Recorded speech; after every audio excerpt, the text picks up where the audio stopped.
Hello guys, welcome back again sa ating YouTube channel no, The Action Man. Una sa lahat, mega love shoutout po sa lahat ng mga kakamping at sa mga hindi man mga kakamping. Kung interesado ka sa bidyong ito, patapusin mo na hanggang dulo at huwag nyo nang kalimutan na i-like at i-share ang ating video para malaman naman ng iilan sa ating mga kababayan na nagtutulog-tulugan sa katotohanan. So muli naman nagbabalik ang nag-iisa nyong host na si The Action Man para magbigay ng komentaryo at reaction sa mga mainit ng issue ng bayan.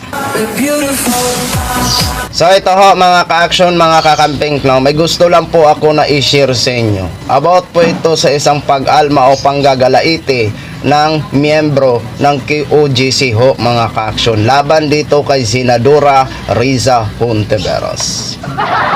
Ito pala ang aral na nakuha nila sa QOGC. Ang buong akala natin mga ka-action, mga kakamping, kapag ikaw ay isang makadiyos, maaanuhan ho natin na maaasahan ho natin na ang ugali mo ay talagang napakaganda at very flexible ang iyong pag-unawa. Okay? Pero dito ho mga ka-action, mukhang kakaiba. Ito yata ang turo sa kanila ni Pastor Kibulok. Pakinggan ho natin ito ha. Hoy Riza, Hontiveros, makinig ka. Sabi sa Psalms 105 verse 15, "Touch not mine anointed and do my prophets no harm." Ito ang mangyayari sa iyo kasi karma is real. Makinig ka mabuti. Hindi mo matutumba si Pastor Apollo Sikibuloy. Hindi ka magtatagumpay sa buhay mo.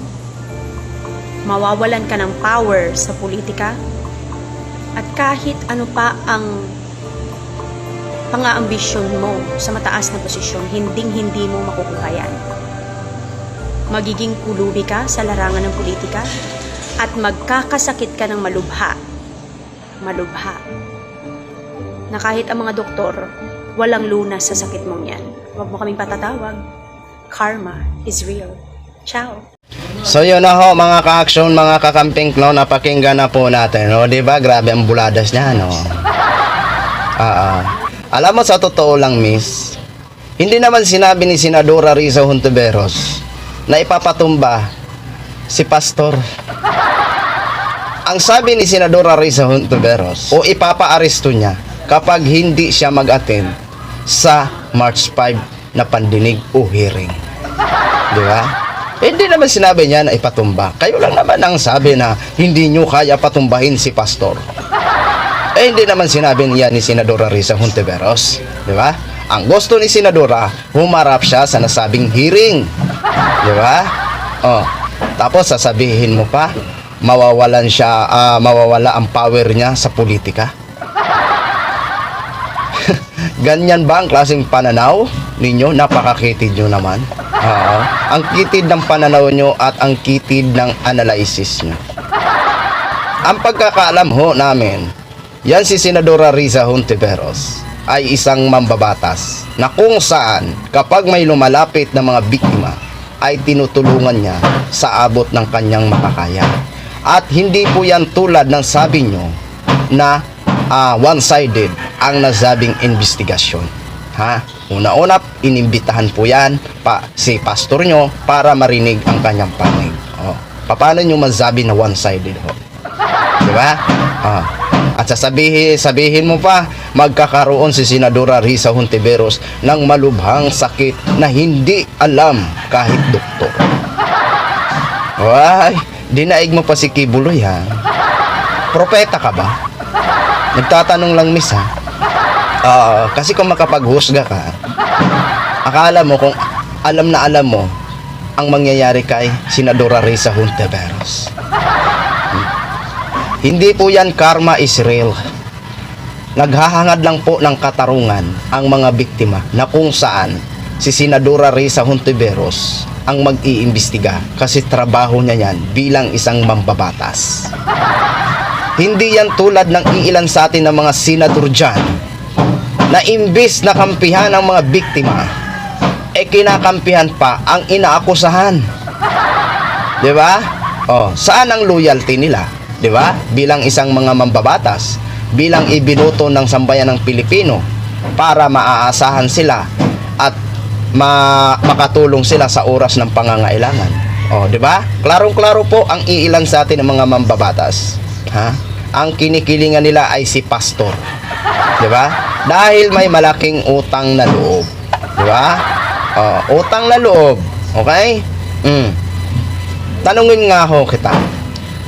Kung ikaw ay maganda ang naging buhay mo dyan sa loob ng KOGC, napakaswerte mo dahil nakikita naman sa mukha mo na super ganda mo. Ang swerte-swerte mo. Pero paano naman po itong mga biktima kung totoo ang kanilang mga testimony o salaysay na sila ay naabuso nung sila ay member pa ng KOGC? Balik na rin natin ang sitwasyon. Kung ikaw ay isa sa kanila na biktima at lumapit kay Senadora Risa Hontiveros, sa tingin mo ba, tatalikuran ka ba ni Senadora Risa Hontiveros? Hindi. Hinding-hindi kanya kayang talikuran. Dahil siya ay isang mambabatas at tapat sa kanyang sinumpaan tungkulin. Diba? Maswerte nga lang. Kasi nagbaliktad ang sitwasyon. Hindi ikaw ang biktima. Naging magandang buhay mo. Diba? Ang tanong ho natin kung papaano kung ikaw nga ang isa sa mga biktima at gaganyanin ka din sa social media ng kamembro mo. Di ba masakit? Bakit hindi nyo hayaan na umano ang batas? Na batas ang umusig kay pastor. Di ba? Kung ako sa inyo, kung talagang mabuting pastor yan si pastor, magpayo kayo sa kanya. Harapin niya ang Senado. Kasama kayo. At tulungan yung pagdepensa si pastor. Di ba? Yan, napakagandang advice ko yan sa inyo. Hindi yung kung ano-ano mga patutsada na ang buong akala namin. Kapag ikaw ay sumisimba, kapag ikaw ay Diyos nun, magandang ugali, malawak ang pag-uunawa, napaka-flexible. Di ba? Pero sa mga pinapakita nyo, mukhang mali yata ang akala namin. Di ba? Miss Beautiful, magbago na ho kayo. Pakinggan nyo muna ang batas natin.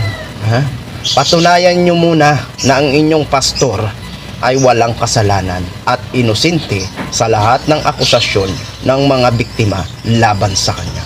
Bago ho kayo kumuda ng kumuda. Okay? So yun lang ho mga ka-action, mga kakamping, share ko lang ho sa inyo. Maraming salamat po sa ating mga viewers, Luzon, Visayas, Mindanao, all over the world. Ako po ang inyong lingkod, si The Action Man. Have a good day, everyone. Beautiful.